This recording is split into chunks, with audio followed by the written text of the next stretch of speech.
Down, we'll start the session. Another 2 minutes. I think there's still a gap there. On macroeconomics and finance, I think that's what it's called. We have two papers here being presented by Nirvikar Singh and by Kiran Kumar. Perhaps by coincidence, perhaps not, both focus on the external sector and the behavior of either firms, which is the focus of Nirvikar's paper, or investors, and the impact of this on, let's say, firm performance or market outcomes. So there is a common theme running through them, but the perspectives are quite different. We have an hour and 50 minutes, so I'm going to ask to prorate the loss of time between the two sessions. Our ideal structure is 40 minutes of presentation, 10 minutes of discussion, 10 minutes of comments by the discussant, and then 10 minutes open discussion for each paper in a module. I'm going to request the presenters to perhaps cut it down to 35 if that's reasonable. We need to end sharp at 11, partly to adhere to the time frame, but also because I have another thing that I've got to rush to, so I have a self-interest in keeping time here. So Nirvikar, would you like to kick off? You want me to go first? Oh, well, Kiran, were you on the order? Okay, Kiran, sure. Sorry, I didn't look at the program.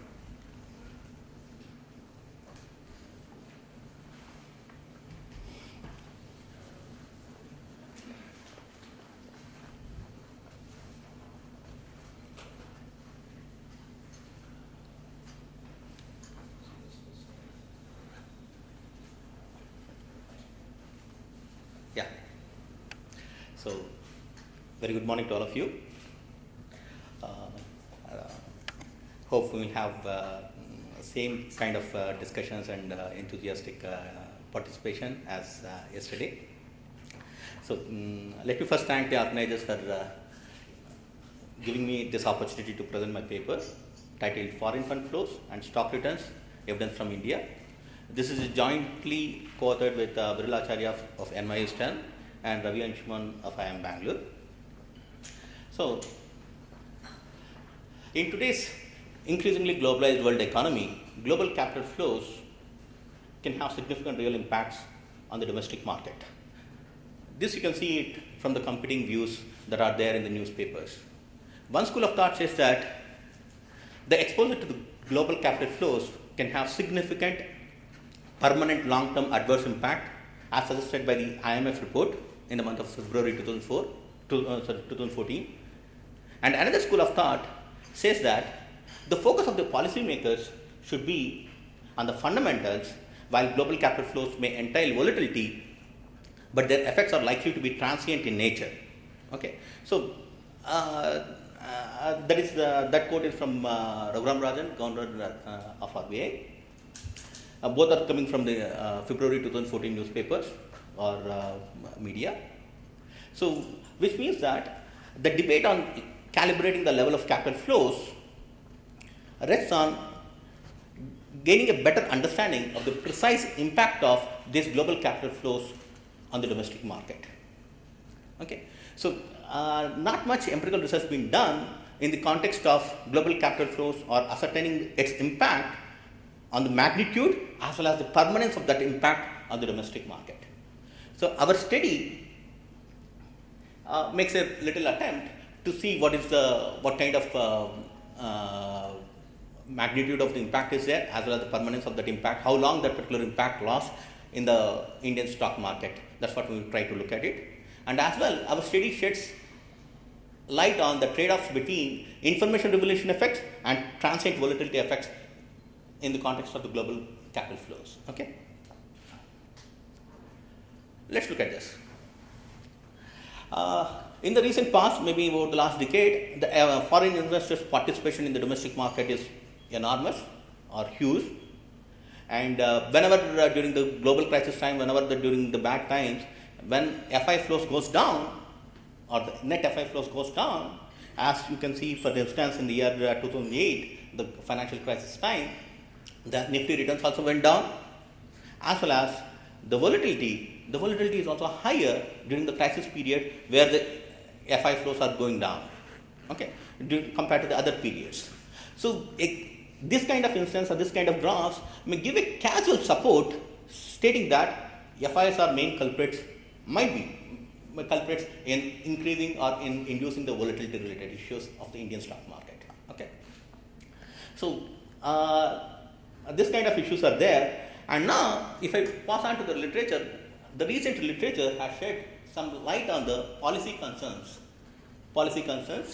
to see what is the kind of impact this global capital flows had. So some studies or some world studies have looked at the transmission of shocks from one region to the another region that's been done, and another strand of literature looks at whether these shocks are permanent or transient effects that they do have.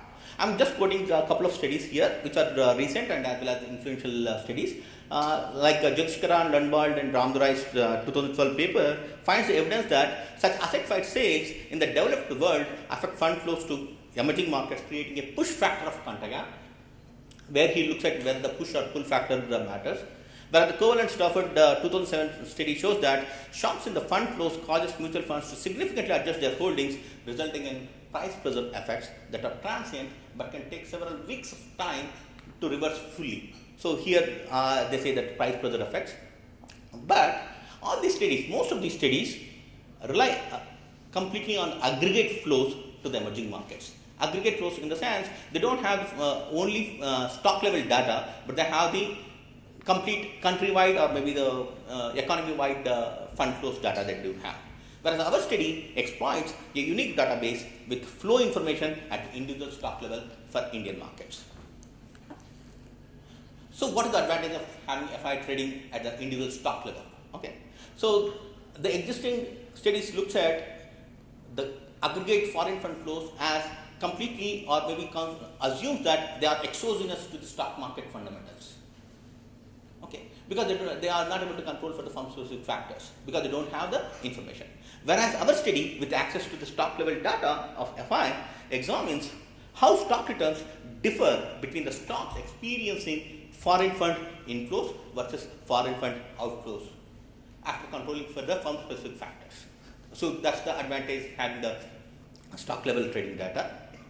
So what is the data about? The data, the study period covers somewhere about 6 years of data from January 2006 to December 2011, and also we have an out of sample period from January 2012 to June 2013. So the data analyzed in the study is about 228 most actively traded firms of FI activities there.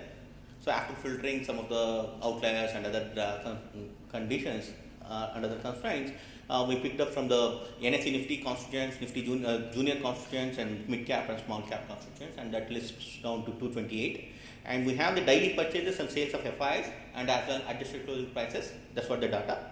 And for the local market index is CNX Nifty, and global market index is S&P 500, and global risk capacity of the VIX that we have taken.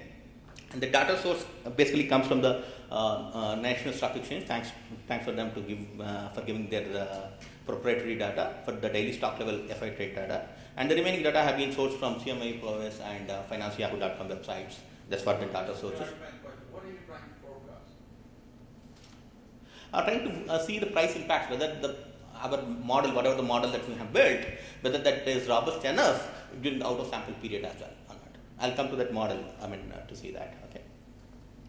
So as simple as that, FI net, the net flows. The net flows are being defined as FI buys for a particular stock on I on day T minus FI sells for that particular stock on the day T, scaled by the rupee volume of the total trading that's been done on the day T. This rupee volume includes both FI trading as well as non-FI trading. So this FI net gives an economic measure of the daily net FI flows related to the total daily rupee trading value. So if you look at the descriptive statistics, yes, the size of the average size of the firm is about 170 billion rupees, and the beta is almost equal to 1, and the Nifty returns or the average returns are 0.03%, whereas the S&P 500 is 0.01%, and FI buys and FI sells are on an average close to each other, I mean, are one and the same, and FI net so stands about 0.01 on an average. That's what it is. And in order to infer, I'm coming to the empirical design part. So the design is here we apply a very simple way to infer the information content of FI flows.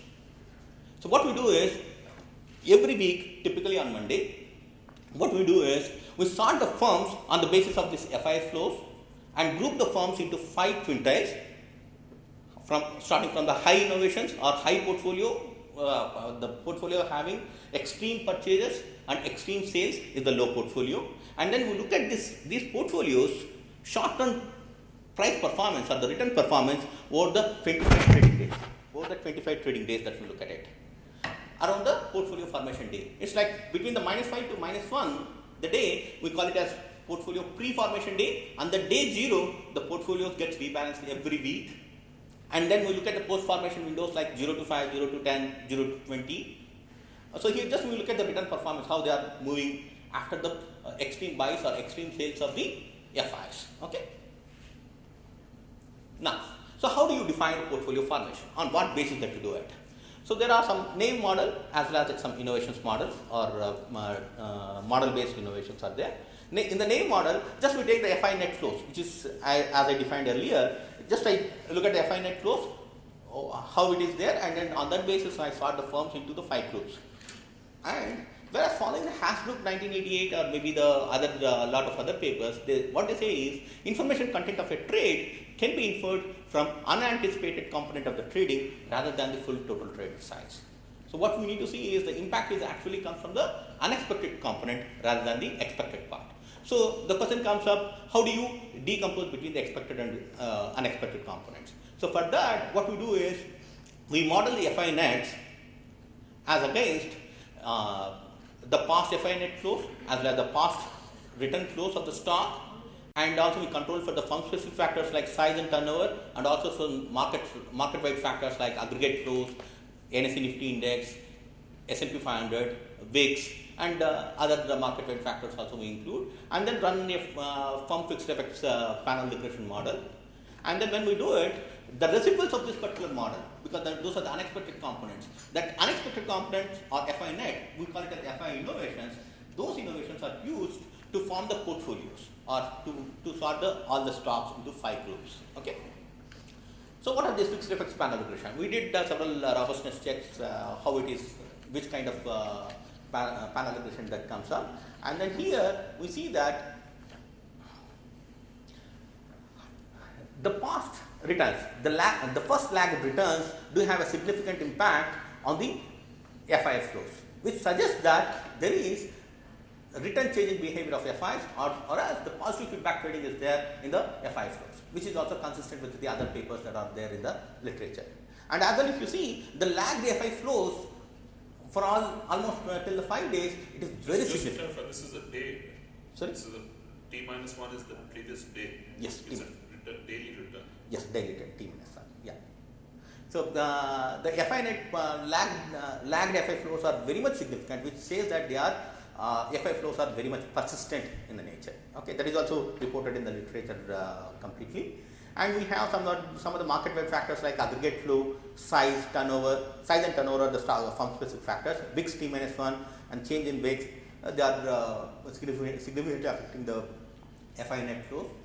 So from this panel regression, we extract the residuals and then take them as unexpected components, unexpected FI innovations. Okay. Now, what are the hypotheses related to the fund flows? See, foreign fund flows have, I'm listing down the alternative hypothesis. So foreign fund flows have systematic impact on the market prices of the domestic markets. If it is information-based trading, then foreign fund flows will have a permanent price impact. If it is a portfolio rebalancing requirements, the foreign fund flows are there, then the price impact will be of transient nature. So the next is the price pressure associated with the foreign flows should be positively related to the size of the shock in the foreign flows. If higher the size of the shock, if the higher the size of the foreign fund flow shock, then we expect that the price impact is also higher. Then the third is the price impact of foreign flows should be positively related to the firm size. As foreign flows increase with the firm size, obviously the foreign fund flows or FIs will be investing more in large cap stocks rather than the chota-mota stocks or the small stocks. and H4 is price impact of foreign fund flow should be positively related to the uncertainty in the market. See, if we expect that foreign fund flows will have an impact on the returns, then the uncertainty associated with these foreign fund flows will also have an impact on the returns. So which means that the uncertainty also will have some sort of the greater the uncertainty, greater the impact should be there. Okay, this uncertainty can be there in terms of the VIX as well as we have the during the sample period we have the crisis period. So we thought of looking at crisis period should have more impact as compared to the non-crisis period. So we have the H5 there, price impact of the foreign fund flow should be greater during the periods of financial crisis as compared to the normal periods. So that's what the hypothesis related to the fund flows. Now let's look at the simple exercise of what we are looking at. It is price impact of fund flows, whether it is permanent or transitory. So you can see that Q1, the Q1 is about low portfolio where the portfolio of the stocks which experience more FIS selling, and Q5 is the portfolio of the stocks which experience extreme FI purchases. Okay, and Q5 minus Q1 is a difference between. And then on this side we have the abnormal returns over the Nifty market, abnormal returns on the day 0, on the pre-formation day -5 to -1, as well as the 0 to 5. So no, actually we looked at till the 0 to 20 days, but I am presenting here only up to the 5 days. So abnormal returns, if you see that abnormal returns on the day 0, look at that particular row, you can see that the abnormal return differential between Q5 minus Q1 is positive and highly significant. Okay, and also if you see the Q1, which is the extreme selling, when there is extreme selling pressure is there, on the day 0 it is -0.98, which is the downwards, whereas the Q5 extreme purchases it is positive is there. Okay, so stocks experience positive return as we expect. But when you look at the post-formation period, the post-formation period, if you see, there is a reversal. The reversal is, you can see that they are all significant. The difference between Q5 minus Q1 for the post-formation day is -0.36, which is significant. But this reversal is coming basically, yeah. Can you explain what Q5 and Q1 are? Yeah, Q5 is a portfolio of the stocks where FI flows are extreme purchases, extreme buys. FI flows are extreme buys, highly positive. Okay, and Q1 is the portfolio of the stocks which experienced extreme selling. So extreme selling activity and extreme buying activity is there. Okay, so now if you look at the Q1 low portfolio or low innovation portfolio stocks, this in the post formation window it is 0.28. From -0.98 it comes to 0.28. So which means that there is a reversal from negative to positive it's coming, whereas in the case of high innovation portfolio it is from 0.9 to -0.08. Okay, there is also reversal, but the reversal is more strong in the context of the low innovation portfolio. Okay, so what is the main result that comes up here is, yes, for the high innovation portfolio or where the firms are experiencing buys, the effects are permanent, whereas firms where the FI flows are extreme selling, the effects are transient. They will revert back at least. Okay. Also, what are the three different rows? What do they correspond to? One is the abnormal return, AB underscore return, abnormal return over the index, over the market index. That -5 to -1 means 0 is the portfolio formation day. So pre-formation day, before the pre-formation, what is the abnormal returns are there? If you look at it, the abnormal returns of the pre-formation day between Q5 minus Q1 are more or less the same or minimal. Whereas if you see the on the day 0 abnormal return on the second row says that on that portfolio formation day, how the stock returns are there because of the FI inflows or outflows. Okay. So would this form a trading strategy? I mean, if you look at 1.88 Yes. If you are looking at a Q5 minus Q1, if that turns out to be significant or maybe whatever it is, you can. Yeah. So what you can do is you can buy at low and sell at high. Okay. You can buy. I mean, you can effectively you can. So that begs the question: now that this is public domain, so it's there. Yeah. No, that's what we have. Several robustness checks are there. So maybe we are trying to look at whether such kind of price pressure effects are robust or not. Okay. Just a clarifying question. Yeah. To what extent is this information about FII flows available in the public domain? No, it's not available in the public domain. It's the publicly available domain is only the aggregate flows. That also you get at the end of the day. Okay. So that's the case, that's the context with all the existing studies which are there, because they don't have the stock level flows except very few studies, but all of them are at the aggregate flows. So now I'm very confused, because where did you get the data? From NSE, National Stock Exchange of India, which is Yeah, the but then why can't the public get it from there? It's, If I was a hedge fund historical, manager- basically. it's historical, by the way. Yeah, but you couldn't get it in real time.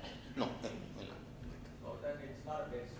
Well, in a sense it is, because FIs have a sort of preference for certain companies, so you could use the historical pattern to identify groups of companies. It won't be foolproof, but in a sense it does give you some forward-looking. If you had. If you have the past. Because one day in reverse. Yeah, but I think there will be a persistence. I mean, they will not identify the companies, but I suspect there will be persistence in the Q5 and Q1 Yes. quite, quite Yeah. visibly. Yeah, sure. Thank you. So what we say that, yeah, this is what it is there. And if you are looking at the day zero return is significantly positive for high innovation stocks and significantly negative for low innovation stocks.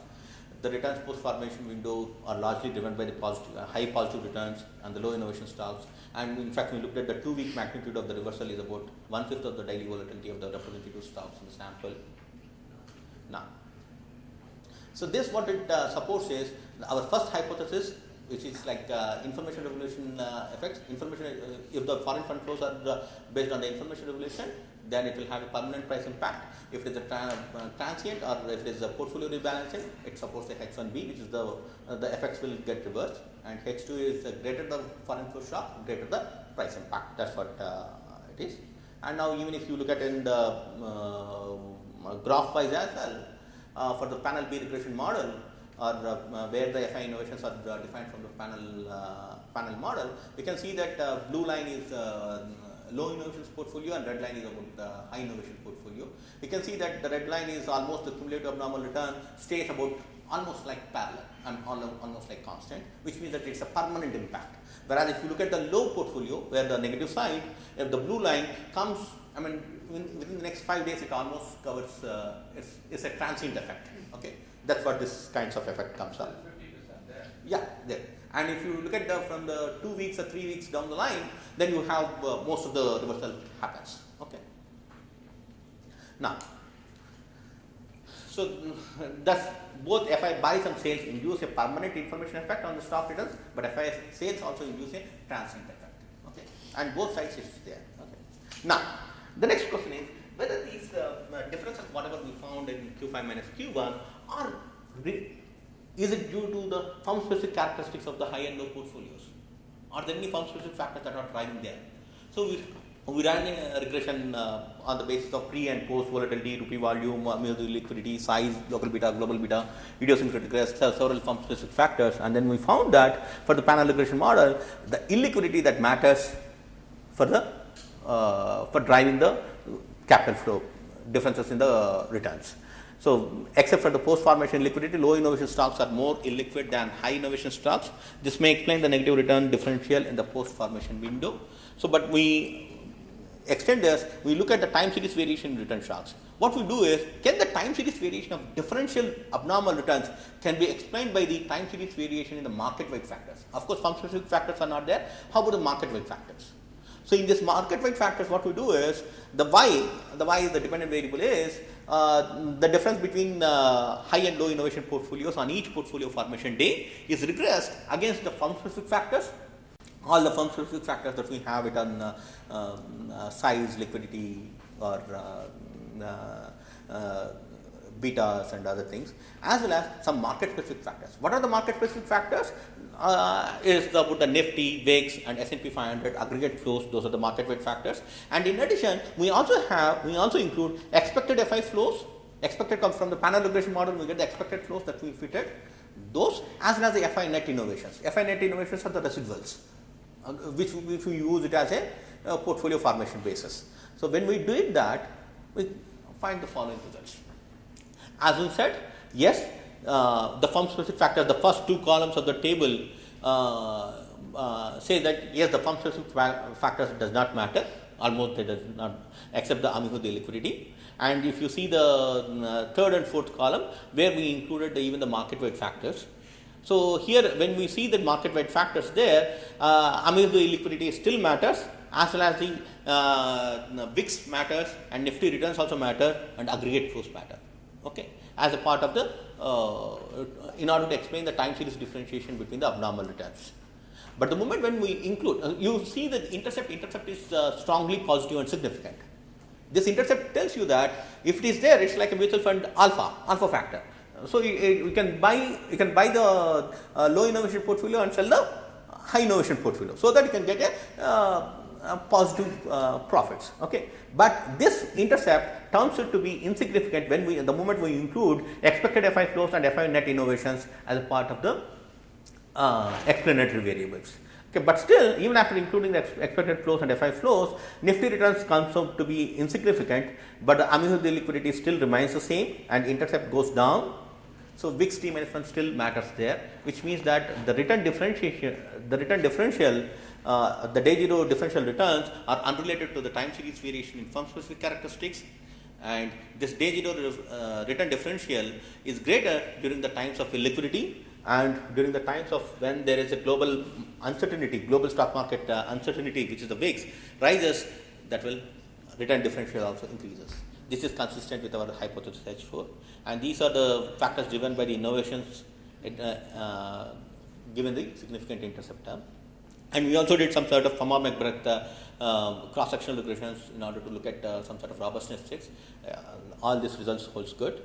Now, the next is whether these the next hypothesis is whether these FI innovations will have the greater price impact for the larger cap stocks as compared to the mid cap and small cap stocks. So what we have done is the entire 228 stocks been divided into three groups, like large cap stocks and mid cap stocks and small cap stocks, and then we looked at the same exercise whether how this return differentiation or short term performance after the post formation during the post formation period, how it is there.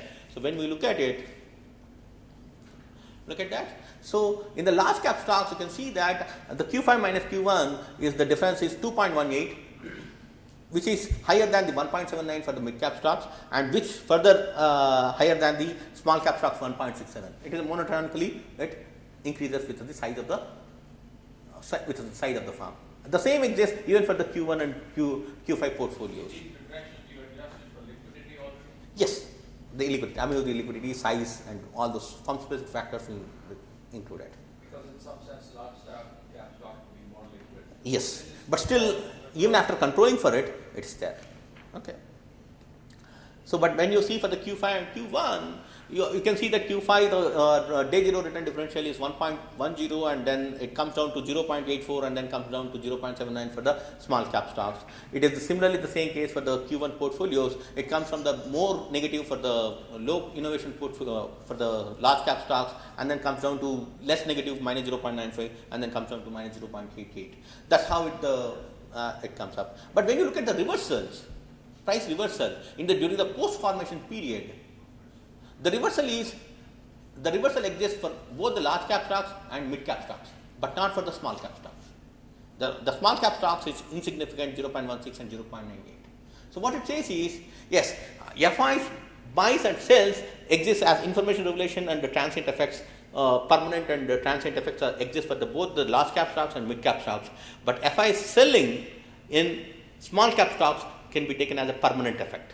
Okay, so for the small cap stocks, more sensitive to the FI issues. And also we did some of the robustness checks or maybe the subsample analysis, some of the discussants or some of the friends has suggested. We can look at the impact of the financial crisis before, during the crisis period and during the non-crisis period, how it had an impact. We see that during the crisis period, the return differential is almost 47% higher than the non-crisis period. The price impact is much higher, and the same during the crisis period, price reversals are much higher as compared to the non-crisis period. That's what it comes up. So the crisis period we defined here as January to December 2008. Okay, that's the 1 year period. That's where it is there. Wherever the Indian market has a huge downfall is there. And also we looked at the, in order to capture the uncertainty, we also looked at the impact of the FI flows during the high VIX days and low VIX days. This high and low VIX days are being defined as whether it is above the median level or below the median level. So when we look at the high VIX days, yes, during the high VIX days where the uncertainty is more, the return differential is very high, comparatively higher than the low VIX days, which is the same result again holds good. And also the reversal is quicker during the high VIX days as compared to the low VIX days. That comes from the reversal comes from the post formation day of 0 to 5. So that's what it comes. Then we also did some robustness checks. So generally the belief and as well as the panel regression shows that the FI flows are very much persistent. Okay, the FI trades are spread over a few days. It's not just on one particular day. Okay, so when we see that even and also to tell you the portfolio formation day being done every Monday. In fact, we replicated the same thing every is it a Monday, is it Tuesday, or is it Wednesday, Thursday, Friday, and the result holds good across all the days of the week. Okay, so the other robustness is whether this cumulative. Let's say suppose if I accumulate all the FI flows over the week and then take that cumulative FI flow as a basis in order to form the portfolios. So what we do is accumulate the daily FI flows innovations over the -5 0 window and use this particular cumulative measure to form the portfolios rather than the day 0 flows only. We get exactly the similar results, 0.81% against 1.88% on the day 0 return. FI order flow with strong persistence and prices start moving up or down from the day -5 itself. See, look at here, the pre-formation window is included -10 to 5%, -10 to -5 days rather than the -5 to -1. Okay. So when you see that -5 to -1, yes, the prices are reacting right from the -5 day itself. But if you see the -10 to -5, it is positive. The moment -5 to -1 and -1 to 0 it comes, it is negative for the Q1 low portfolio, and similarly the opposite for the Q5 portfolios. Okay. So and also we did the out of sample analysis. Out of sample analysis means whatever the panel regression model that we had. 5 minutes left. Yeah, sure. I'm done. Whatever the panel regression model that we have done, built for the 6 years from 2006 to 2011, the same model being used for 2012 and off of the till June 2013, and then we got the expected and unexpected FI innovations from that model, and then try to see whether it works well or not. And the same result comes up, says that day 0 abnormal return differential is 1.55%. As earlier, only low innovation portfolio experiences the reversal, but weaker than the in-sample analysis. The the out of sample data gives you weaker results or weaker transient results, but otherwise it's overall one and the same. So what are the conclusions? The stocks with high innovations are associated with a coincident price increase that is permanent. Stocks with low innovations are associated with a coincident price decline that is in part transient, reversing itself within 2 weeks. And these results are consistent with a price pressure effect on stock returns induced by FI sales as well as information being revealed through FI buys and sales.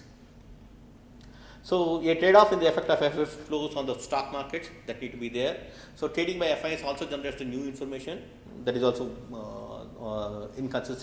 consistency with the earlier literature. Price pressure effects are increasing in FI flow surprises and global stress. Now the policy question comes up like throw sand in the wheels of the FI flows or build greater domestic market depth, because both we have the permanent as well as the transient effects. As Raghuram Rajan says that we need to look at the fundamentals and then look at that. And there are some sort of future directions and also some work being underway. So the results are not in a presentable format. So the basic questions that we are trying to address is what are the mechanisms by which the contagion occurs? How the contagion comes up. Right now we are showing through VIX, what are the other forms of contagion comes up. And also how exactly do FI flows and their price impacts affect the different sectors of the real economy. We have the sectoral analysis rather than looking at the large cap, mid cap, small cap. Let's look at the sectoral stocks. So there, when we are looking at the sectoral stocks, within the sector there are not many companies. So we need to, in order to form the portfolios Q1 to Q5. So we thought of doing only not as a portfolio. Let's look at just the stock level analysis in such cases. And also there are some sort of roll-off restrictions or on FI investments in ascertaining the price impacts. Every time RBI relaxes or maybe imposes some restrictions on FI investments. So how does those things will affect in these kinds of price impact? So that also we are looking at this. These are some of the future directions that we are planning to look at it. Yeah, that's fine. Thank you. Thank you, Kiran. Thanks for coming in under time, KP. It's about 8 minutes or so.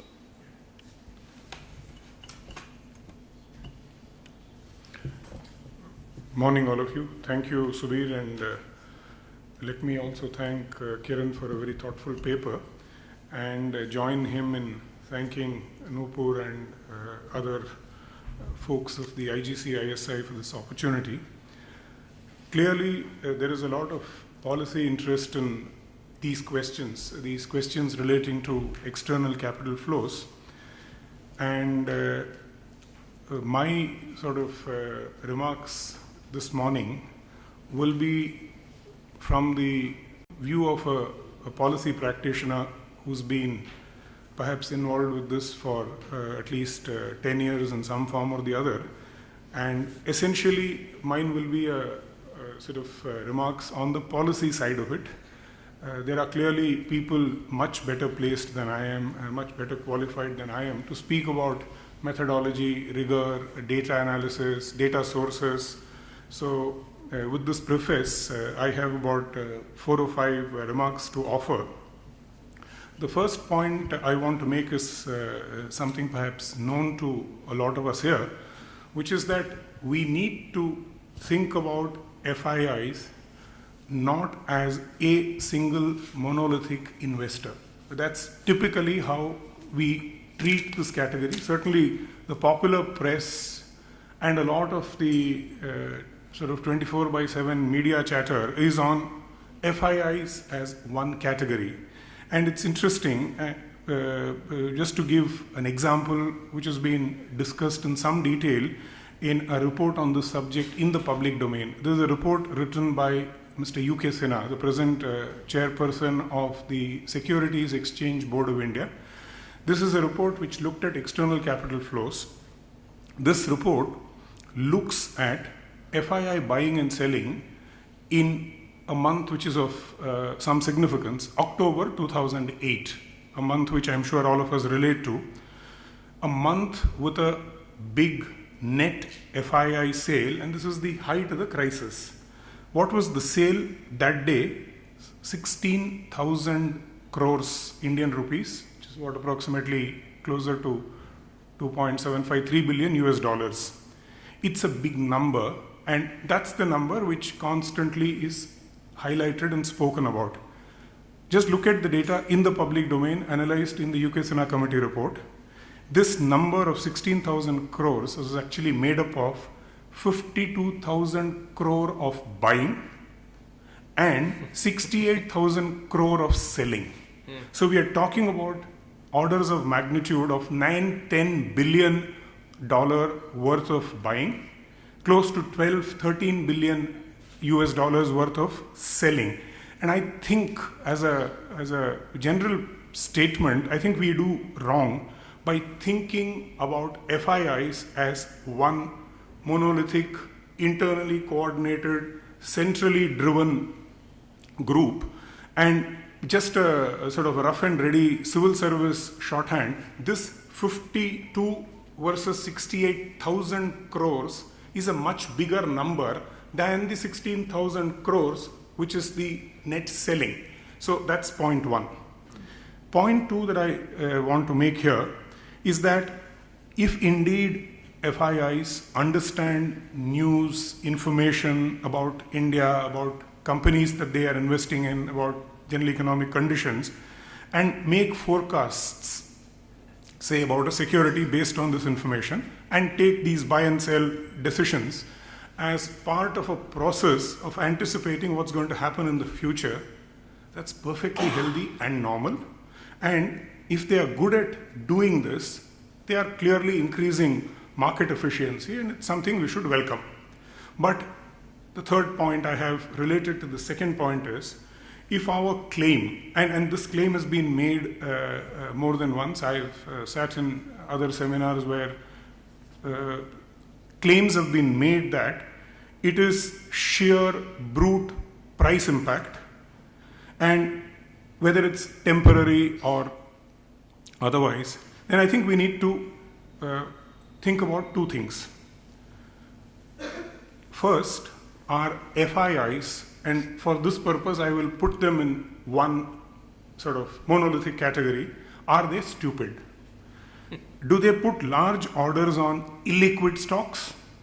And if there is an arbitrage opportunity to make money on the reversion of the price, then I want to speak about two things that Dilip and you, sir, mentioned. Would a policy platform of disclosing more information, will it solve this problem? Assuming what I said is true. Example, let's imagine that we disclose net FII purchase every minute on the exchange. And technically today it's possible. We have the data, we have the capability, and exchanges can actually do this. Would algorithmic traders be able to utilize this information feed, and will they be able to do rational arbitrage, thus, quote unquote, restoring sanity to the prices?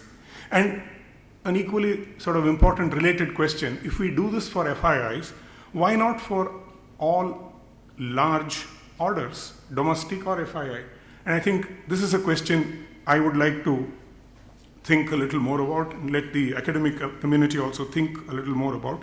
And the last point I want to make is, how does this work connect up with the results of another paper which the other presenter of today, Nirvikar and his co-authors have done, and which has got, I'm sure many of you have seen it, published in the Journal of International Finance, about the response of the markets to extreme movements of FII purchases.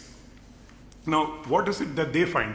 They look at what happens after extreme innovations in FII investments. They look at days when there is a large, sort of huge surge in FII flows, as well as days on which there is a huge withdrawal by FIIs. And they also do this using firm level data. And the result they find is actually almost the opposite. They find that there is no action. Even on days with very large innovations, nothing much happens, is approximately what I'll let Nirvikar confirm this when he speaks about something else today, but related to this first paper. Essentially, that paper concludes that nothing very much happens. The effects they are getting, the effects that we are getting here are surprisingly large, and I think this is rich material for another bunch of papers by a lot of people here, and I think we need to work a little more on some of these questions, because I think these are the kind of questions that will interest me, and I'm sure will interest people in the RBI and SEBI to sort of further our regulatory stroke policy work on FIIs. I'll stop here, Subir. Can I just? Yes. Okay. So since KP introduced that, I just want to clarify a little bit that we don't find that FIIs don't have any impact. What we're saying is that, or what we're finding in the data, is that the impact is relatively benign. They do have an impact on the markets. I mean, large flows do, but as you yourself said, it's not like they're a monolith that creates these catastrophic waves in the domestic market. And so I was, even if you hadn't brought up, I was going to say that our results suggest that one should be cautious about, doing things like putting sand in the wheels. And I know policymakers always, in India especially, always ready to shut down markets. And so I think, we took a careful look at the data and didn't find anything that should, make policymakers necessarily lose sleep over FII flows. So you should take a look at what we've done. Thanks. We're pretty much back As far as time goes, we have about 9 minutes for this segment to conclude. So let me open it up to the audience. So we have two already, Rajneesh and Dilip. I wanted to clarify something.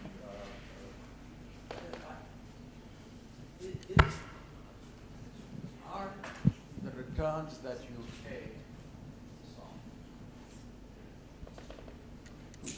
measurable with respect to the information available to the trader at that time? You see, if I had to look at this study, if it's not measurable with respect to the information real time, then as far as any arbitrage argument or anything else, it doesn't, that's just irrelevant. Because I could always do this study on ex post, more information is available. So what I would then question, what is this telling us, okay? Because real time, people who are trading at that time don't have access to it. Or maybe they do, but that's something that I was confused by the question that I asked you earlier. Is this available real time or no? It's not. Okay, but then I think it's irrelevant to any question about arbitrage or anything else. Because it's not measurable. But it's not just trading statistics. It's not in terms of trading statistics. But I'm trying to say that what kind of FIs will have an impact. No, because if I knew this information at that time, then the answer may be completely different because they would trade on that, and FIs may not have an impact. See, that's the distinction that I'm trying to draw. The other thing is there is a hell of a lot of literature on positive and negative news that you must be aware of it, affecting portfolio returns and stock returns. And I've seen a whole bunch of papers on that. And you control for that stuff. I don't know how the results will change. And finally, to the extent that the world global markets are integrated. So if I have two stock markets, one is valued at $10 and one is valued at $90. And if the stock is, if there are no exchange controls and funds are freely movable, then the stock on the smaller stock market will appear to be priced as if it was priced on the world value weighted portfolio, which is now going to be 90% in the foreign market, right? So that's another thing that you have to see, the degree of integration of these markets. Of course, if they're totally segmented, that effect won't occur. If it's completely segmented, it'll be. These are old results from 75, 76, I think. So Mari Subramanian had a paper on this thing. Bruno Solnick had some stuff. So that again, you need to control for in your returns. The extent of capital market integration. The integration will control for the S&P 500 risk related issues, the impact of the global indices on the Indian markets.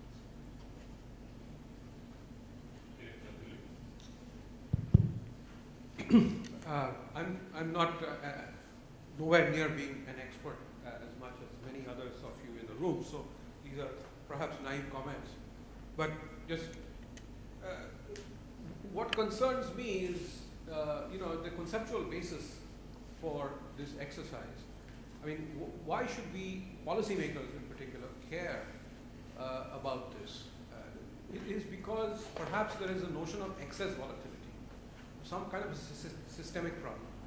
Because volatility, I mean, in any market, in an efficient market, there's always going to be some volatility. The question is whether there is some systemic problem here. Now, you're doing your your analysis at the individual stock level. And as K.P. Krishnan pointed out, I mean, there's going to be a direct effect. There are obvious information effects, irrespective of whether or not that information is in the public domain. Because to the extent that these guys are doing some research, the large flows may be the result of information they have about the prospects of a particular company, all right? And to the extent that it is in the public domain, a day or two later, others are going to realize that these people have that information, and so it's natural that the price is going to go up. So to what extent is this natural as against unnatural is the question. So two things, I mean, I guess without some notion of a potential systemic problem, some kind of herding or liquidity frictions that might generate excess volatility, it's hard to figure out, what we should read from these results. So two particular empirical issues that you could sort of address or respond to. One is there any difference between FIIs and domestic institutional investors? I mean, there's anything special about foreign institutional investors? And the second is to think about whether we should be doing this analysis at the individual stock level rather than at the aggregate level. So, I mean, you argue that it's an advantage to do it at the individual level rather than the aggregate level. But I'm wondering why. So, Perhaps you can take a couple of questions. And then, can I go to Kiran first and then come to you? Sure.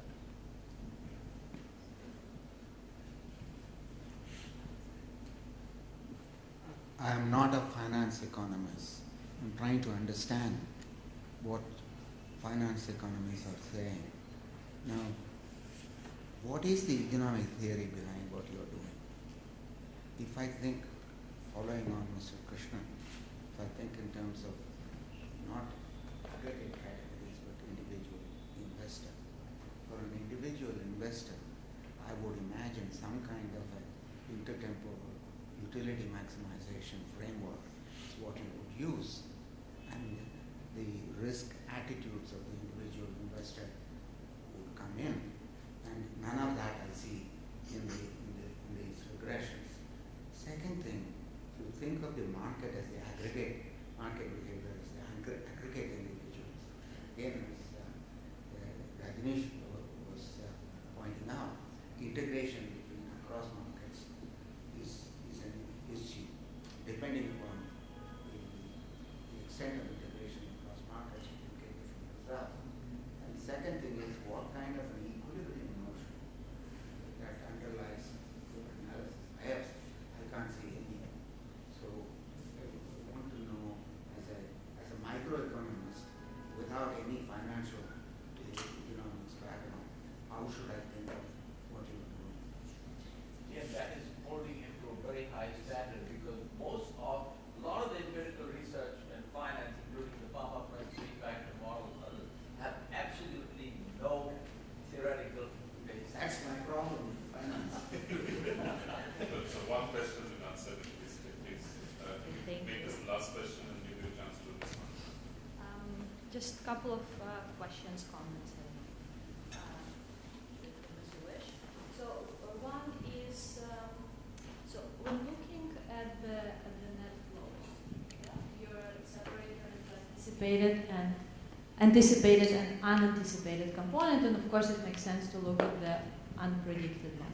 But I was wondering if the anticipated component had any predictive power for the returns, and in a way kind of getting at the issue of testing the efficient market hypothesis in the Indian context. I wonder if you did anything on that. I mean, it's both. It's testing the efficient market hypothesis and the model that you've posited, so it's not really fair, but I wonder if at least the empirical strategy that you use makes sense. That's one thing. And the other, kind of related, I guess, to the comments that have been made, maybe thinking more about policy perspective and trying also to put your analysis into a theoretical framework. So you emphasize this potentially negative effect of speculative nature of FII flows.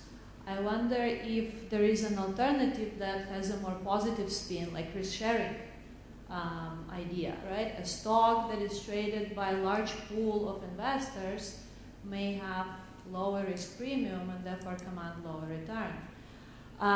But that doesn't seem to work, right? So I was thinking, I guess, if FIIs are buying mainly in such stocks, right? Such stocks would have lower risk premium and lower returns as a result.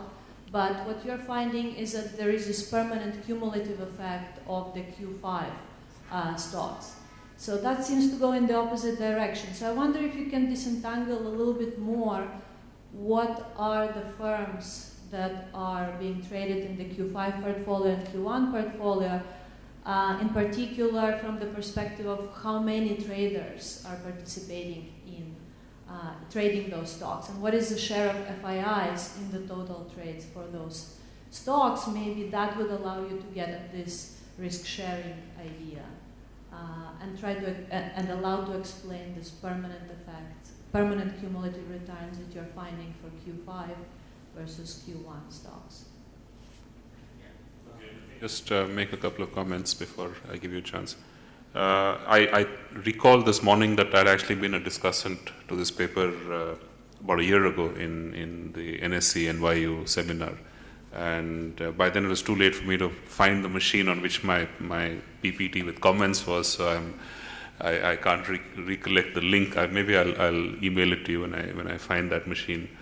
But I think the critical point that's come out, Tian's point about theoretical foundations is always, I think it applies to many things, so I won't get into that, is this temptation to treat FIIs as a homogeneous entity, and I think KP's comment really pointed that out.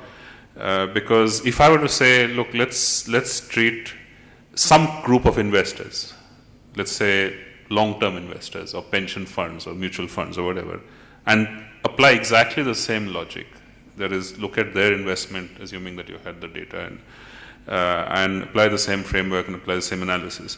Would I reach the same conclusion that in the highly traded ones there is a permanent positive price or persistent positive price effect? In the ones in which, or the highly bought ones, in the highly sold ones, is there a transitory negative effect?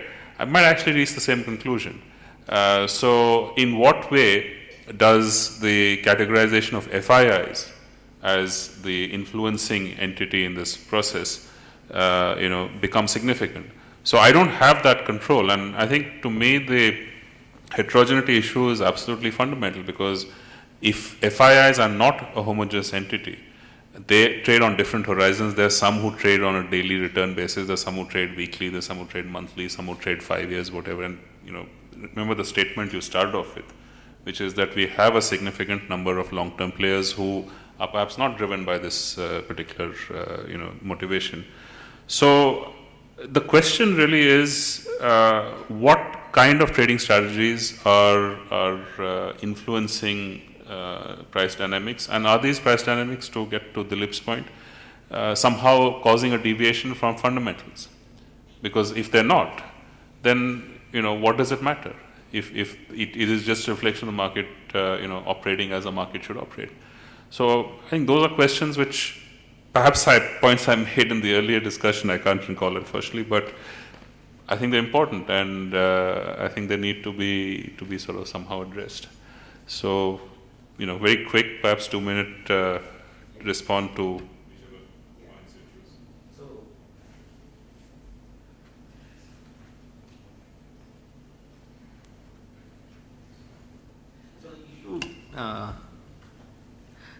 The issue with FIs, the FIs will get the data only as a homogeneous group. We don't have the FIs different categories. Yes, this FI1, FI2 or FI3, even if it is master, that such kind of data is not there.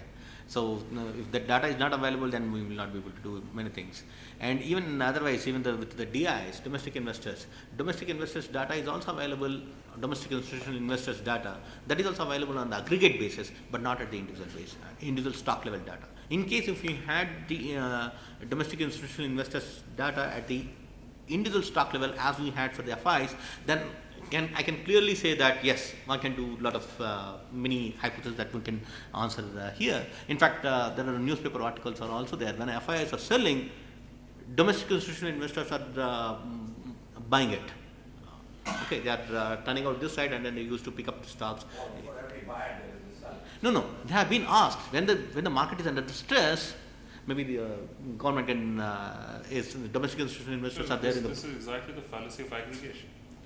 That, somebody with a particular horizon is selling and somebody with a completely different horizon may be buying. But the fact that they happen to be foreign and domestic is an incidental issue. But that domestic institutional investors at the stock level data are DI1, DI2, DI3, that are FI1, FI2, FI3, such kind of data is not available, and hence we will not be able to address such kind of issues. That's one point. And as said, individual stock versus aggregate, whether if you want to do it at an aggregate or individual stock level. So the aggregate data, when you are doing the analysis on the aggregate level, you will not be able to control for several firm-specific factors, whereas which might be having an impact. Okay, so whereas if you have the stock level data, yes, you can control in your regressions or in your analysis, like and then do the analysis. So in that sense, yes, I said that yes, in working with individual stock level data is much better. So and the other question is about expected flows and unexpected flows, or expected FI flows. This one.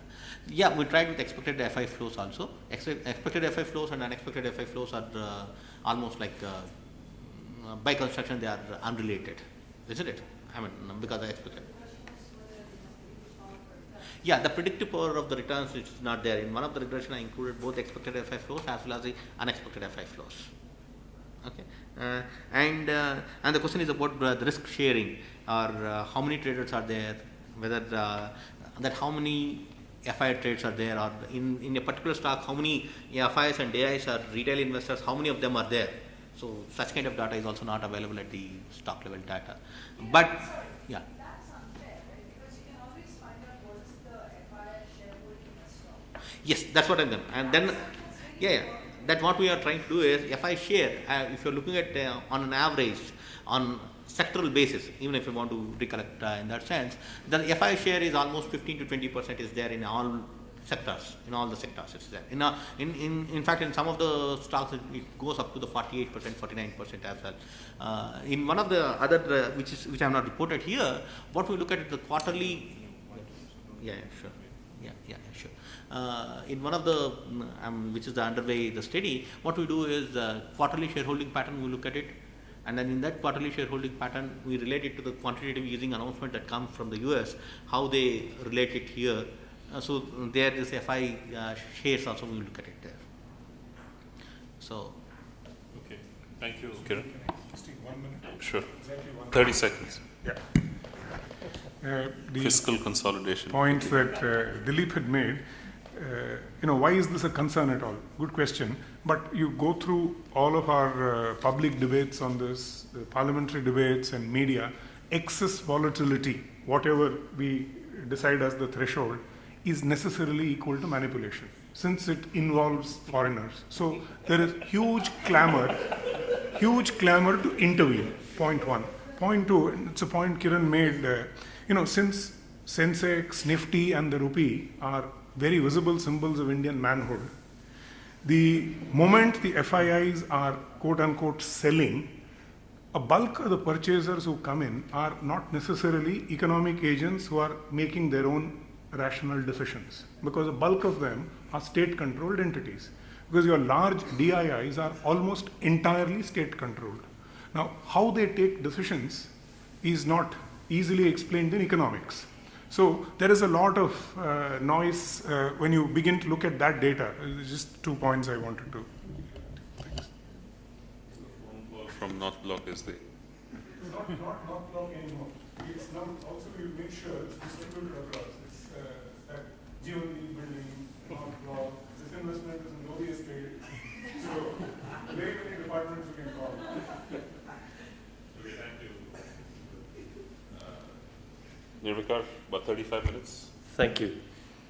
So I just wanted to add about our other paper, the other project with Ajay Shah and Leela Patnaik, that was also funded by IGC, and it had 2 parts, one looking at aggregate flows and one looking at firm level flows.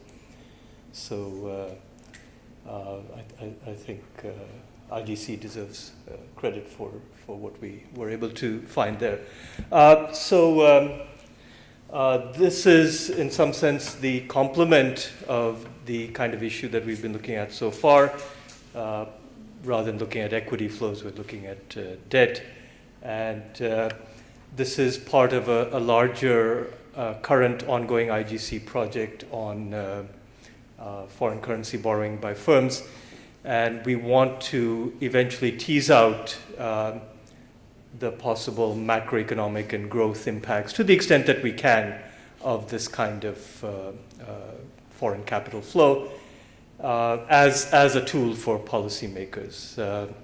And this is, in some sense, a modest, what I'm presenting here today is hot off the press, and it's a modest first step towards that larger goal. Hopefully we'll be able to provides some information that KP and his colleagues can use effectively. So let's see, am I pressing the wrong arrow or?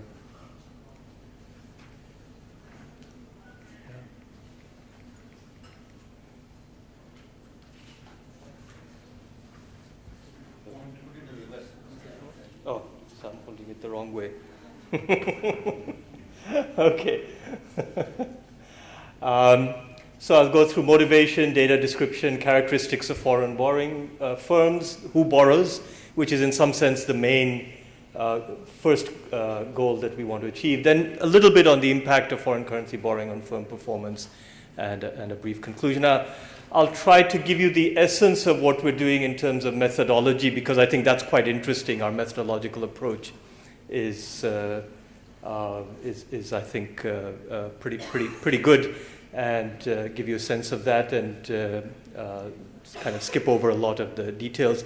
And there is a draft of the paper available, but it still needs a little cleaning up, so we haven't made it fully available yet.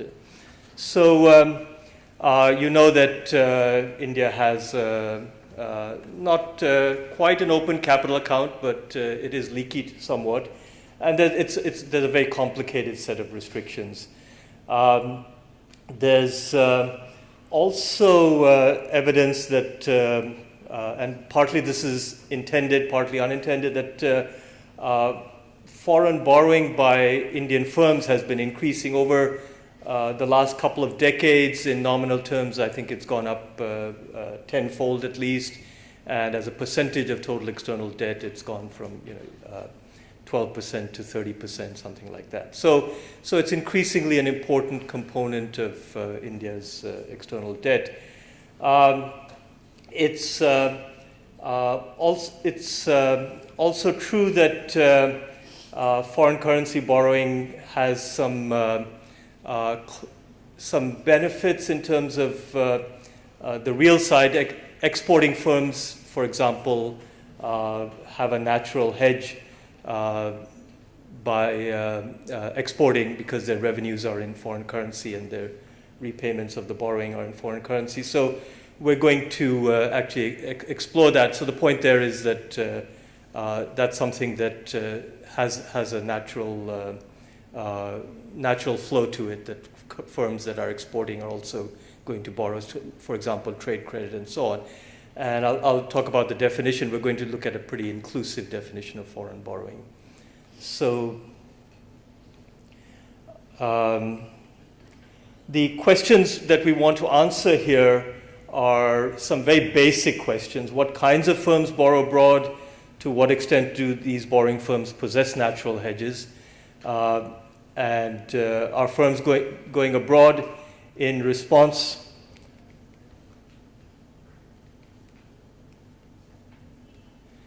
Are firms going abroad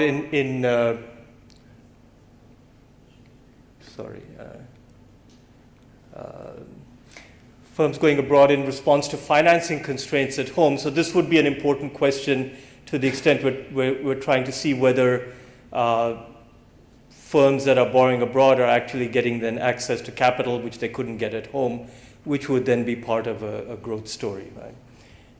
And then we want to see how these foreign firms are doing. Just a brief comment. I kind of missed this slide, but one of the things that will play into what we're looking at is, of course, the idea that capital markets are imperfect. There's home bias as a result of information asymmetries, and that in fact might limit the ability of firms to borrow, the kinds of firms that can borrow. In general, I think our approach here is to try to answer very specific questions with very specific data. And global capital now is this kind of thought of as this monster, and there's kind of a love-hate relationship with global capital, and people make all kinds of generic statements. And so what we're doing is trying to really drill down to some of the details and see what goes on at the level of individual firms here. So the data is from the CMIE Prowess database. It's non-financial firms from 2001 to 2013 with sales greater than $1 million US. We have data on size, asset tangibility, return on capital, liquidity, leverage, and foreign investment, and so on. So we're going to use all these firm characteristics to say something about what kinds of firms borrow, and then also to be able to do some matching of firms that borrow and do not borrow, so we can look at, basically do a quasi-experimental design with the data. So here's the definition of foreign currency borrowing we use, and again, this is from the Prowess database. So it's different from the official ECB or external commercial borrowing that you'll see in some government statistics. So foreign currency borrowing it's basically a very inclusive, encompassing definition, and it includes all kinds of borrowing, including trade credit and so on. So it's also includes shorter term loans, whereas ECBs have a maturity of at least 3 years. So just to give you a sense of the sample that we have, so by year we have a few thousand firms in the database, non-financial firms. Only a small minority of them, anywhere from 10 to 20% of those are firms that have stocks of foreign borrowing, and some higher percentage of them are exporters. And most of the firms in the database are borrowing on the domestic market. Right? Oh, I'm sorry, that's how many observations we have for each year. So some of those firms could be, well, a lot of those firms are in every year of the data, right? So it's not; those are not unique firms.